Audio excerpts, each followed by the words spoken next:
A recomendação de realizar pelo menos 150 minutos de atividade física moderada por semana é amplamente utilizada por profissionais de saúde e de educação física. Mas será que essa meta deve ser aplicada da mesma forma a todas as pessoas? Um novo consenso de especialistas do Colégio Americano de Medicina do Esporte, o ACSM, chama atenção para um problema importante.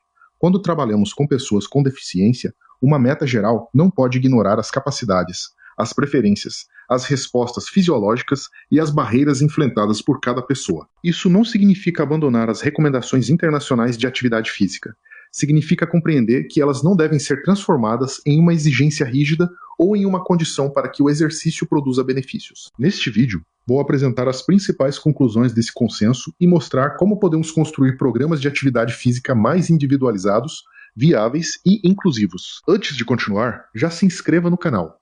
Aqui eu analiso conteúdos científicos e educacionais com explicação simples, direta e aplicada. O primeiro ponto destacado pelo consenso é a grande desigualdade na participação em atividades físicas. Nos dados norte-americanos apresentados pelo documento, apenas 21% dos adultos com deficiências relacionadas à mobilidade ou à cognição atingiam 150 minutos semanais de atividade física moderada ou vigorosa. Entre adultos sem deficiência, essa proporção chegava a 54%. Em análises internacionais, adultos com deficiência podem ser até 62% menos propensos a alcançar a recomendação semanal. Entretanto, essa diferença não deve ser interpretada simplesmente como falta de interesse, disciplina ou motivação. A participação depende de diferentes fatores. Entre eles estão a existência de espaços acessíveis, a disponibilidade de equipamentos adaptados, o transporte, o apoio social, o acesso à informação, e a preparação dos profissionais. Uma pessoa pode desejar praticar exercícios e ainda assim não encontrar um local acessível, um programa compatível ou um profissional preparado para atendê-la. Portanto, quando observamos níveis menores de atividade física, precisamos analisar também as condições oferecidas pelo ambiente e pela sociedade. Outro ponto essencial é que a mesma tarefa não representa necessariamente a mesma carga fisiológica para todas as pessoas. Determinadas condições podem modificar a frequência cardíaca máxima, o débito cardíaco, a pressão arterial, o controle do fluxo sanguíneo, a fadiga e o custo energético do movimento. O consenso apresenta estudos nos quais a aptidão cardiorrespiratória foi entre 15% e 50% menor em alguns grupos de pessoas com deficiência. Também existem situações nas quais o custo energético da caminhada pode ser de 20% a 100% maior. Esses números não devem ser generalizados para todas as deficiências. Eles representam resultados observados em grupos e condições específicas. Mesmo assim, eles demonstram por que não podemos prescrever exercícios considerando apenas a tarefa realizada. Caminhar durante 10 minutos, por exemplo, pode representar um esforço leve para uma pessoa e um esforço elevado para outra. A velocidade ou a distância podem ser semelhantes, mas a carga relativa e a fadiga produzida podem ser muito diferentes. Por isso, a prescrição precisa observar a resposta real da pessoa e não apenas comparar seu desempenho com um padrão geral. A recomendação de 150 minutos continua sendo uma referência importante para a saúde pública. O problema surge quando ela é utilizada como único parâmetro para definir se uma pessoa está suficientemente ativa ou se o exercício está produzindo benefícios. Grande parte das diretrizes gerais foi construída com base em estudos realizados com pessoas sem deficiência. Por isso, sua aplicação exige cuidado quando determinadas condições modificam a resposta fisiológica, o custo do movimento ou a tolerância ao esforço. O consenso destaca que benefícios relevantes podem ocorrer com volumes menores de atividade física. Para algumas pessoas, sessões curtas, com pausas e progressão gradual, podem ser mais viáveis do que períodos prolongados de exercício. Isso muda a forma de iniciar a prescrição.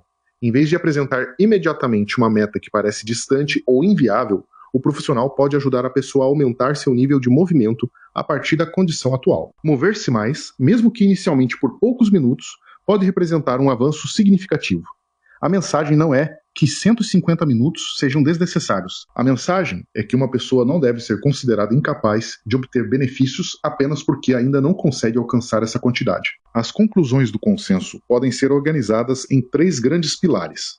O primeiro é a fisiologia. Condições de saúde, características funcionais e diferentes impedimentos podem modificar as respostas agudas e as adaptações ao exercício. Por isso, intensidade, duração, modalidade e recuperação precisam ser ajustadas. O segundo pilar é a individualidade. Pessoas com deficiência não formam um grupo homogêneo. Mesmo pessoas com o mesmo diagnóstico podem apresentar diferentes capacidades, experiências, preferências, objetivos e necessidades de apoio. O diagnóstico pode oferecer informações importantes, mas não substitui a avaliação da pessoa. O terceiro pilar envolve as barreiras. A participação não depende somente do corpo ou da condição funcional. O ambiente físico, a comunicação, as instituições, as atitudes sociais e as políticas públicas também podem facilitar ou impedir a prática. Esses três pilares precisam ser analisados conjuntamente. Uma prescrição pode estar fisiologicamente correta e, ainda assim, fracassar porque não considera as preferências da pessoa, ou porque o ambiente não oferece condições para que ela participe. O consenso apresenta 5 recomendações práticas. As 3 primeiras estão diretamente relacionadas com a construção do programa de exercícios. A primeira é priorizar o aumento do movimento. O ponto de partida deve ser a condição atual da pessoa, e não a cobrança imediata de uma meta semanal rígida. A segunda recomendação é individualizar o programa. Isso envolve conversar sobre objetivos, interesses, experiências anteriores, atividades preferidas, necessidades de apoio e condições de acesso. A pessoa deve participar das decisões. O profissional não deve escolher sozinho o que ela fará apenas com base no diagnóstico.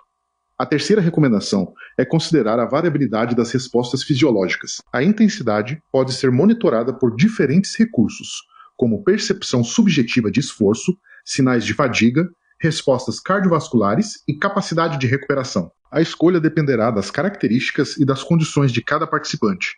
Em alguns casos, períodos mais curtos de exercício, distribuídos ao longo do dia, podem ser mais adequados do que uma sessão contínua e prolongada. O programa deve ser construído com a pessoa, monitorado durante sua realização e ajustado conforme as respostas observadas. As 2 recomendações seguintes ampliam a responsabilidade do profissional e das instituições.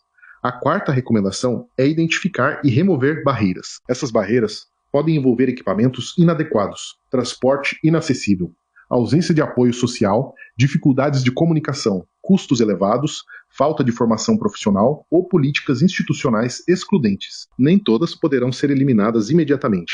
Mesmo assim, elas precisam ser reconhecidas e consideradas no planejamento. Não é suficiente orientar uma pessoa a praticar exercícios quando o local não possui acesso adequado ou quando a equipe não sabe realizar as adaptações necessárias. Aqui o da recomendação é reconhecer e eliminar o capacitismo. O capacitismo aparece quando se presume menor capacidade, dependência ou falta de interesse apenas porque a pessoa possui uma deficiência. Também pode ocorrer quando decisões são tomadas sem sua participação ou quando a inclusão é tratada como concessão. Um programa inclusivo precisa respeitar autonomia, preferências e diferentes formas de participação. Adaptar o exercício é importante, mas também é necessário transformar ambientes, atitudes e práticas profissionais que limitam o acesso. Na prática, uma prescrição inclusiva pode seguir um fluxo simples. Primeiro, escute os objetivos, as preferências e as experiências da pessoa. Depois, avalie suas capacidades e observe suas respostas ao esforço.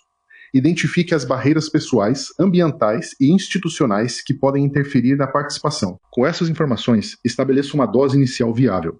A progressão deve ocorrer de acordo com as respostas, a adaptação, a segurança e os objetivos individuais. Por fim, monitore os resultados e ajuste o programa sempre que necessário. O consenso também reconhece limitações nas evidências disponíveis. Muitos estudos estão concentrados em pessoas com esclerose múltipla, acidente vascular cerebral, lesão medular e deficiências intelectuais ou do desenvolvimento. Ainda existem lacunas importantes sobre outros grupos, incluindo pessoas com deficiências visuais ou auditivas. Portanto, não existe uma fórmula única aplicável a todas as pessoas. A principal mensagem é que o melhor programa não é simplesmente aquele que corresponde a uma recomendação numérica. É aquele que a pessoa pode realizar, deseja realizar e consegue manter com autonomia, segurança e participação de qualidade. Na sua opinião, os ambientes de exercício estão preparados para acolher e atender pessoas com diferentes deficiências? Conte sua experiência nos comentários. Se este vídeo te ajudou, deixe o like, inscreva-se no canal e acompanhe os próximos vídeos.